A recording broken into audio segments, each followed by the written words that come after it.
चले तो एनएफओ तो ऐसा में आज का जो हमारा एनएफओ है उसका नाम है मोतीलाल ओसवाल कॉन्ट्रा फंड। मोतीलाल ओसवाल ने नया फंड अपना लॉन्च किया है, कॉन्ट्रा फंड है। क्या कुछ की फीचर्स है इसके, अभिषेक जी आपको बताएंगे। उसके बाद हम विकास सर से समझेंगे कि क्या इसमें हमें अपना निवेश करना है या फिर नहीं करना है। बिल्कुल, काफी दिनों बाद मोतीलाल ओसवाल एक फंड लेकर आया है और काफी कमाल की एएमसी, बड़ी एएमसी है, 1.25 करोड़ रुपए के आसपास इसका एयूएम है। और जैसे कि दिव्या ने बताया, कॉन्ट्रा फंड इस बार आया है मोतीलाल ओसवाल की ओर से और इसका जो बेंचमार्क होगा निफ्टी 500 टीआरआई है, यानी कि स्मॉल मिड और लार्ज कैप का यहाँ पर एक मिक्स रहेगा। इसी को इसने बेंचमार्क यहाँ पर माना है। सब्सक्रिप्शन इसका 8 मई से खुल गया है, पिछले हफ्ते 22 मई तक आप इसमें सब्सक्राइब कर सकते हैं। अलॉटमेंट इसका 29 मई को रहेगा और मिनिमम निवेश आप इसमें 500 रुपये SIP भी कर सकते हैं और लमसम भी निवेश कर सकते हैं। एग्जिट लोड 1% लगेगा इन केस अगर आप 1 साल से पहले इसको रिडीम या स्विच करते हैं। वहीं फंड मैनेजर इसके 5 हैं, स्वप्निल मायकर, राकेश शेट्टी, अंकित अग्रवाल, वरुण शर्मा और बाल चंद्र शिंदे इस फंड को यहाँ पर मैनेज करेंगे।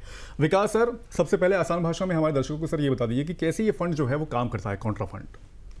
देखिए, कॉन्ट्रा फंड जो है वो वर्ड ही कॉन्ट्रेरियन व्यू से आया है कि फंड मैनेजर इस समय इस तरीके की कंपनीज और इस तरीके की सेक्टर्स है जो इस समय अनपॉपुलर हैं या बहुत ज्यादा बीटन डाउन है, मतलब वो सेक्टर्स चले नहीं है काफी टाइम से और कुछ समय से उनकी अंडर परफॉर्मेंस चल रही है।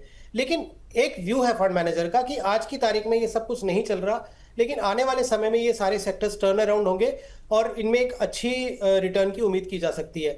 इसको हम थोड़ा वैल्यू इन्वेस्टिंग वाला जो स्टाइल होता है वहां से हम बोल सकते हैं, क्योंकि जब वो बीटन डाउन स्टॉक्स हैं, उनके अंडर परफॉर्मेंस हुई है, तो जाहिर सी बात है उनकी जो PE होगी वो लो होगी और फंड मैनेजर्स उसमें बहुत ज्यादा वैल्यू देख रहे होंगे।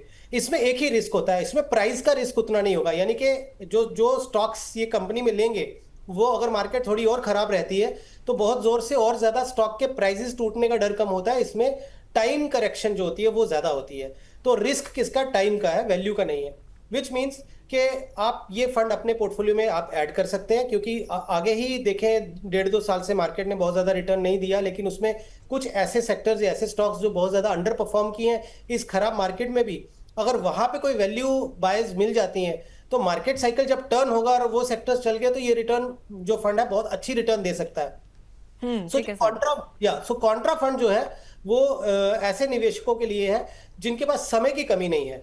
सो अगर आपके पास समय है तो ये NFO में आप जरूर लगाएं। मोतीलाल ओसवाल के लगभग सभी फंड्स पिछले काफी समय से बहुत अच्छा परफॉर्म कर रहे हैं और कंसिस्टेंट उन्होंने रिटर्न दी है। यही उम्मीद इस फंड से भी की जा सकती है। तो इस NFO को थम्स अप है और आप अपने पोर्टफोलियो में इस फंड को ऐड कर सकते हैं। बट एक ही चीज जो मैं दोबारा बोलूंगा कि आप ये मत सोचिएगा कि आपने इस फंड में निवेश कर दिया, 1 साल में आप कोई बहुत सुपर डुपर रिटर्न की उम्मीद करेंगे, क्योंकि मार्केट साइकिल किस तरीके से टर्न होगा उसके ऊपर बहुत ज्यादा चीजें डिपेंड करेंगी। तो आपके पास समय होना चाहिए। बट हाँ, जो लोग 3-5 साल के लिए या उसके ऊपर के समय के लिए आ रहे हैं उनको मैं ये जरूर बोल सकता हूँ कि ये फंड आपको बहुत अच्छी कंसिस्टेंट रिटर्न दे सकता है। ठीक है सर। सर वैसे अगर एक पोर्टफोलियो में किसी के पास वैल्यू फंड है मान लीजिए, तब भी क्या उसे इसमें बेट लगानी चाहिए? बहुत अच्छा क्वेश्चन आपका, क्योंकि देखिए वैल्यू फंड और ये कॉन्ट्रा फंड लगभग उनका जो पैरामीटर्स होते हैं वो लगभग सिमिलर ही होते हैं। तो अगर वैल्यू फंड आपके पास है तो फिर ये कॉन्ट्रा फंड लेने की जरूरत नहीं है। ठीक है सर। वैसे सर कितने साल के लिए इसमें निवेश कर सकते हैं, मतलब 5 साल, 7 साल?